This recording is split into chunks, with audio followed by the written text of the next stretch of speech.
Bonjour à toutes et à tous, je m'appelle Jean-François Vian, je suis enseignant-chercheur en agronomie à l'ISARA et nous allons aborder dans ce cours en ligne la biodiversité dans les sols et les matières organiques dans les sols et nous allons voir ensemble leur importance par rapport à la gestion globale de la fertilité des sols.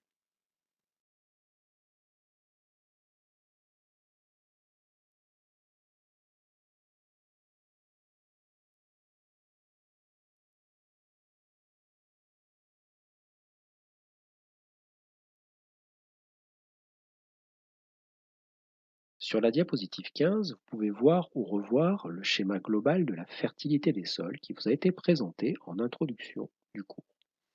Sur ce schéma, on voit qu'effectivement, il y a trois composantes essentielles de la fertilité des sols qui sont en interaction, et ces interactions sont gouvernées aussi en grande partie par le statut acido-basique du sol.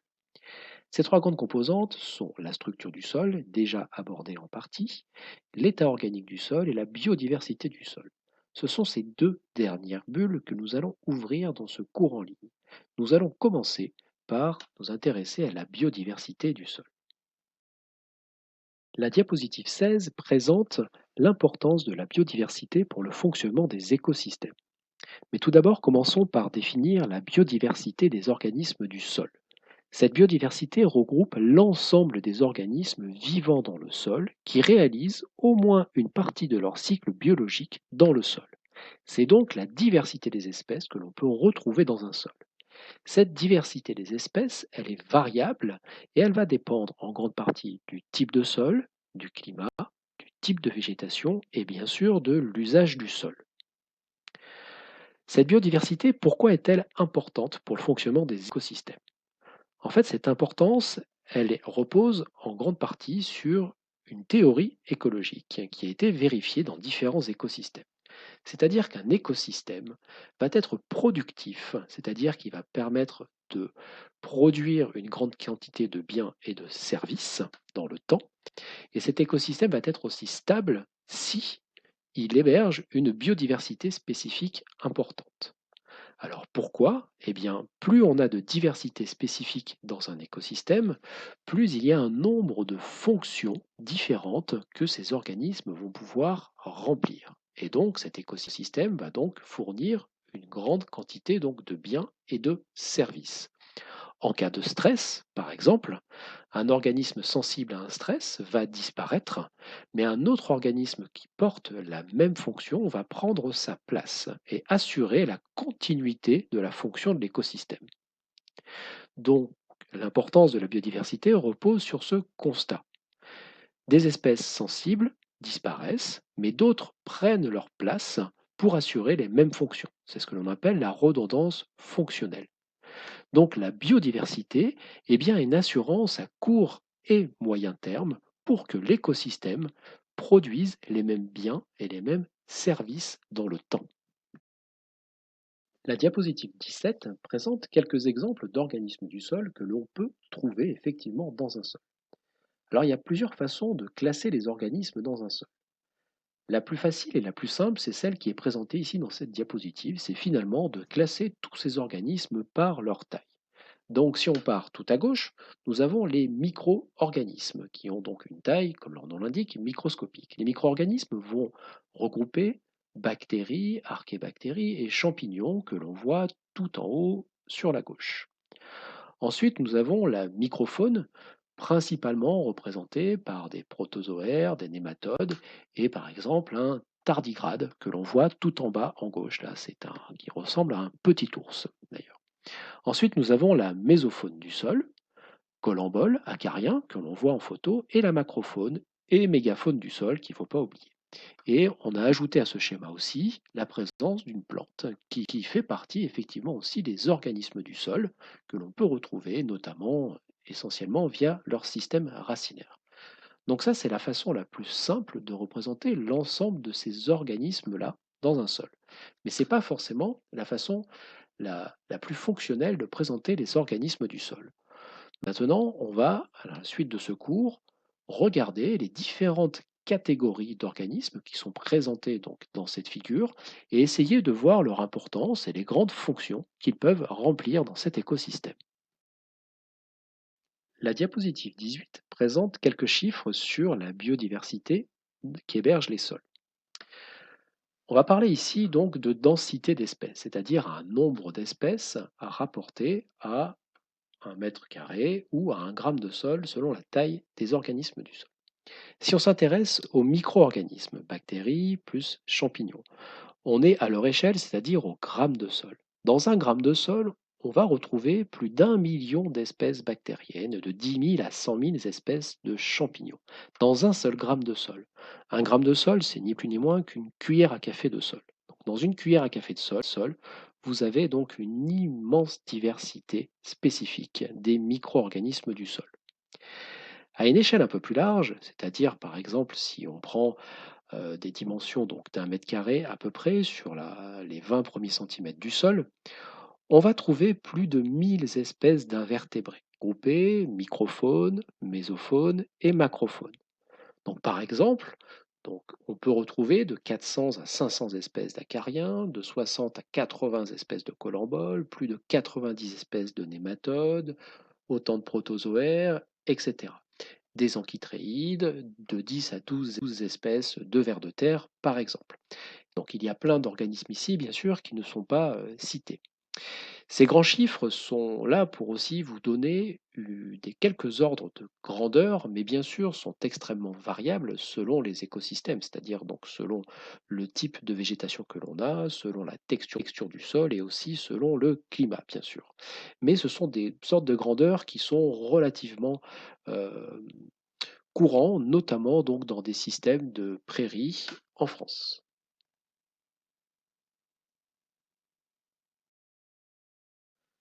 La diapositive 19 présente maintenant la densité d'individus par unité de surface.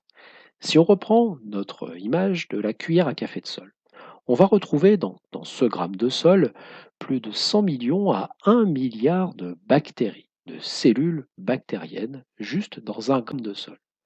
On va retrouver aussi de 1 à 3 mètres de mycélium des champignons. Alors, qu'est-ce que c'est que le mycélium? Finalement, c'est la forme microscopique des champignons. Les champignons, on a l'habitude de les voir sous la forme que l'on récolte en forêt et que l'on mange, qu'on appelle donc le carpophore en science. Mais c'est une forme très très rare. Souvent, ils sont sous forme filamenteuse que l'on appelle le mycélium et qui sont donc microscopiques.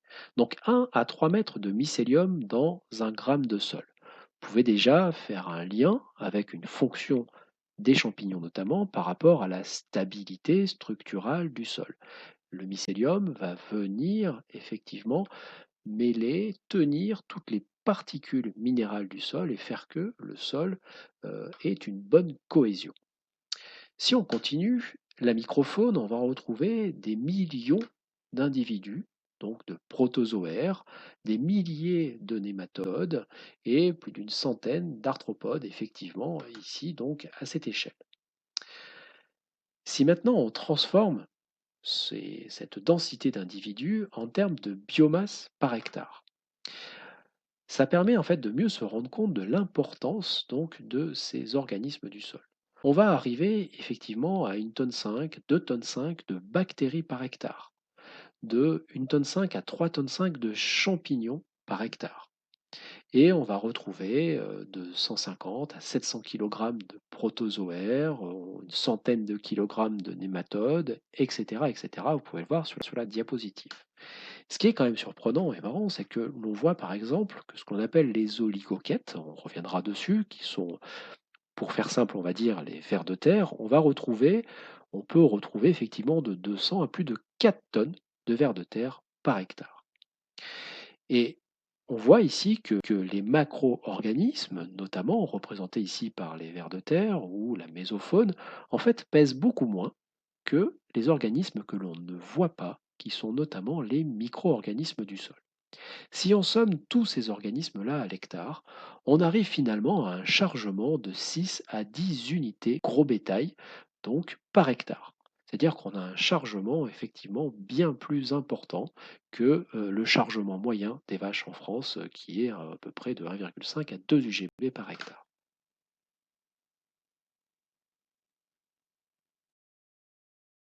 La diapositive 20 reprend quelques chiffres donc de densité d'individus par unité de surface. Ici, c'est la biodiversité contenue dans un mètre carré de sol d'une prairie tempérée. Cette diapositive est là aussi pour vous présenter d'autres chiffres sous d'autres écosystèmes et aussi issus de d'autres recherches et d'autres auteurs.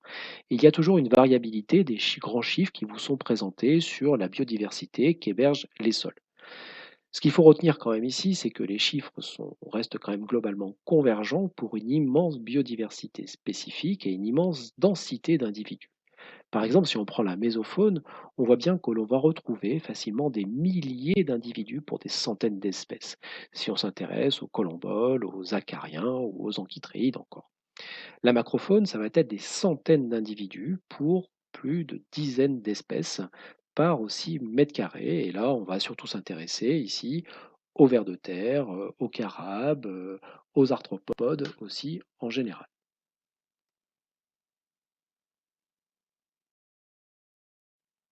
La diapositive 21 présente effectivement le sol comme un milieu vivant. On l'a vu dans les diapositives précédentes que le sol hébergeait une immense diversité d'espèces et une immense densité aussi d'individus au mètre carré. C'est donc un milieu vivant et non inerte, mais un milieu vivant encore largement méconnu. On s'aperçoit effectivement sur ce graphique, si vous regardez donc la partie hachurée en blanc et vert, que l'immense partie des espèces de protozoaires ou de nématodes, par exemple, reste à ce jour inconnue, tout comme les espèces bactériennes et fongiques dans le sol, c'est-à-dire donc de champignons. Donc il reste encore beaucoup d'espèces à découvrir. C'est donc une boîte noire que ces dernières années, les scientifiques ont commencé à ouvrir, notamment grâce à des progrès méthodologiques autour de la biologie moléculaire. Ce n'est pas qu'on ne s'intéressait pas au sol avant, c'est-à-dire que les moyens analytiques ne permettaient pas d'explorer l'immense biodiversité des sols. Quelques écosystèmes sur la planète Terre sont méconnus encore aujourd'hui et le sol en fait partie. Donc c'est pour ça qu'en écologie, on peut aussi parler du sol comme une terra incognita, au même titre que la canopée des forêts primaires ou que les abysses marins. La diapositive 22 présente maintenant les grandes fonctions des organismes du sol.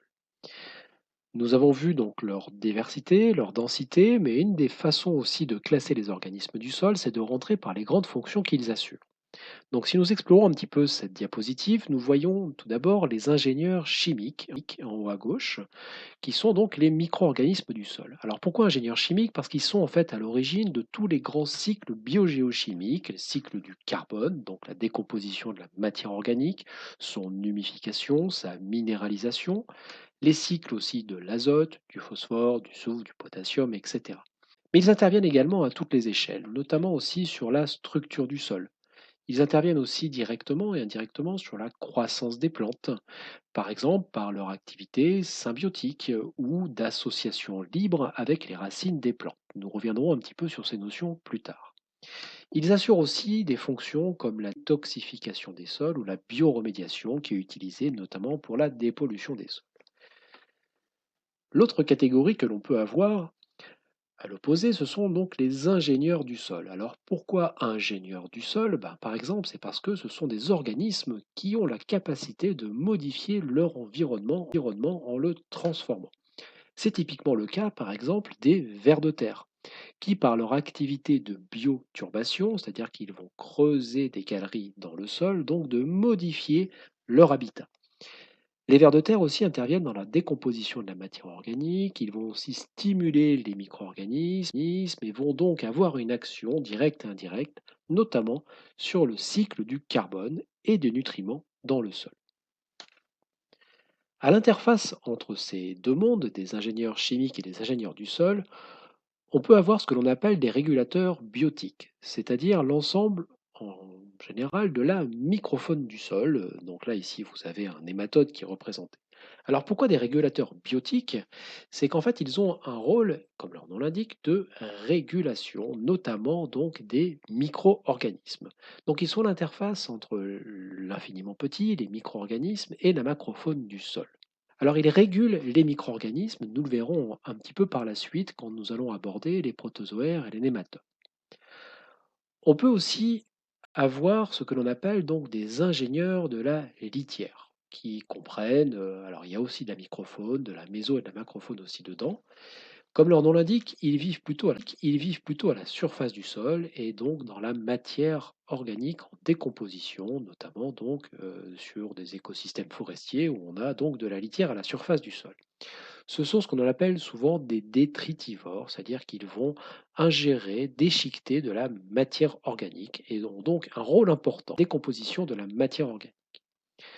Bien sûr, dans les grandes fonctions aussi des organismes du sol, il y a les bioagresseurs. Donc ici représenté un ver blanc, mais dans les organismes nuisibles, il y en a en fait un petit peu dans toutes les catégories, des micro-organismes à la macrofaune du sol. Et bien sûr, il y a aussi une autre catégorie de prédateurs qui vont assurer donc un rôle donc de contrôle des populations des invertébrés. Ici, on peut voir effectivement un scolopendre sur la surface d'un sol.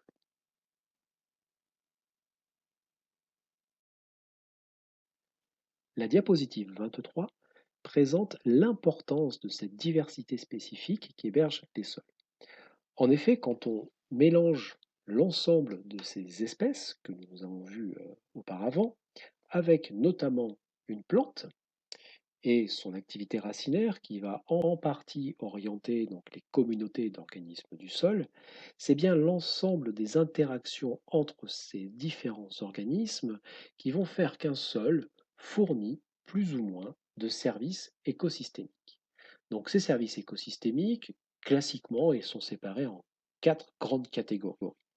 Donc des services de recyclage des nutriments, qui vont donc assurer, par exemple, la biodisponibilité de l'azote ou du phosphore dans le sol pour les plantes, la transformation du carbone via la minéralisation, la décomposition et la transformation des matières organiques, tous ces organismes du sol qui interagissent entre eux et avec les plantes cultivées vont aussi assurer la maintenance de la structure du sol, une meilleure rétention en eau, limiter l'érosion des sols notamment. Et enfin, l'interaction entre tous ces différents organismes du sol va assurer effectivement la régulation des populations, notamment des bioagresseurs. Donc l'ensemble de ces fonctions assurées par les micro-organismes est bien à la base de la fourniture de l'ensemble des services écosystémiques rendus par les sols. Pour que ces services écosystémiques soient rendus par les sols, il faut bien donc que l'on ait un sol fertile qui repose donc sur un état organique, chimique, structural et une biodiversité importante. La diapositive 24 présente quelques exemples de services écosystémiques rendus effectivement par les organismes du sol. Si on s'intéresse à la décomposition et au recyclage de la matière organique, on va retrouver à la base de ce service bactéries, champignons, méso, macrophones, détritivores, colamboles, bref, en fait, presque l'ensemble des organismes du sol. Pareil pour la disponibilité des éléments minéraux et leur assimilation, on va au centre de cela retrouver la plupart des micro-organismes, notamment les mycorhizes, les bactéries symbiotiques et quelques invertébrés du solitaire. La régulation des ravageurs et des maladies peut être également assurée par certains micro-organismes, mais aussi par la microfaune, la mésofaune et la macrofaune du sol. Et l'entretien de la structure du sol, on va aussi retrouver essentiellement les ingénieurs du sol, fourmis, vers de terre, termites, racines, mais aussi les micro-organismes, mais à l'échelle de la microstructure. Les échanges gazeux et la séquestration du carbone sont essentiellement le fait des micro-organismes, mais aussi des ingénieurs du sol.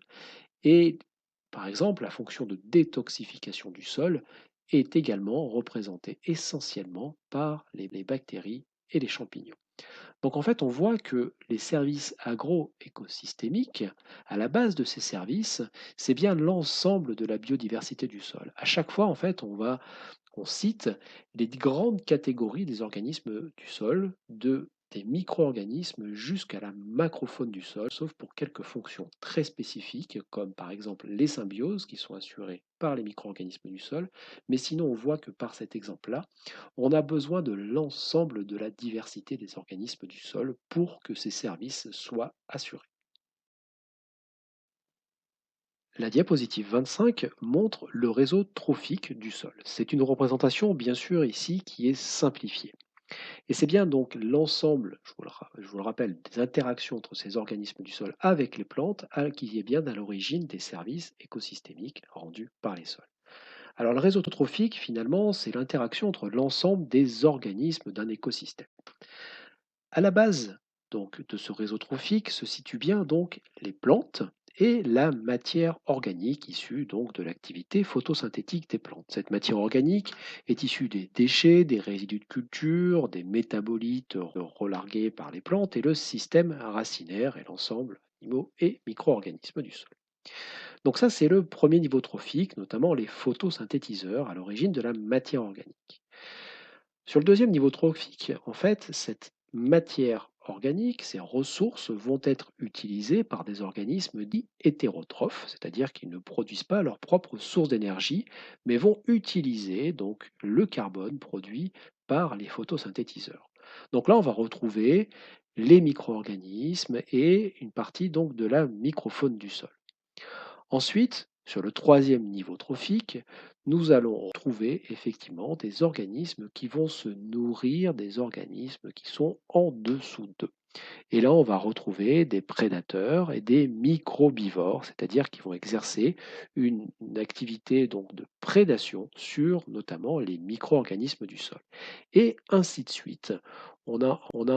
Ensuite donc un empilement donc de niveaux trophiques jusqu'au cinquième niveau trophique et plus haut niveau trophique ici représenté sur cette figure par des animaux, des oiseaux qui vont se nourrir d'arthropodes et de vers de terre par exemple.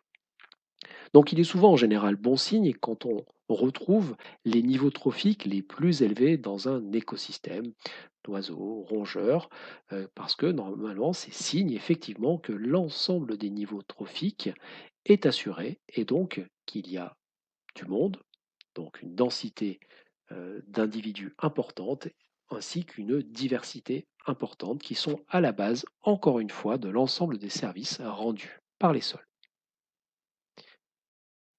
La partie introductive du cours sur la biodiversité du sol étant terminée, on va maintenant enchaîner avec deux petites questions par rapport à cette première partie.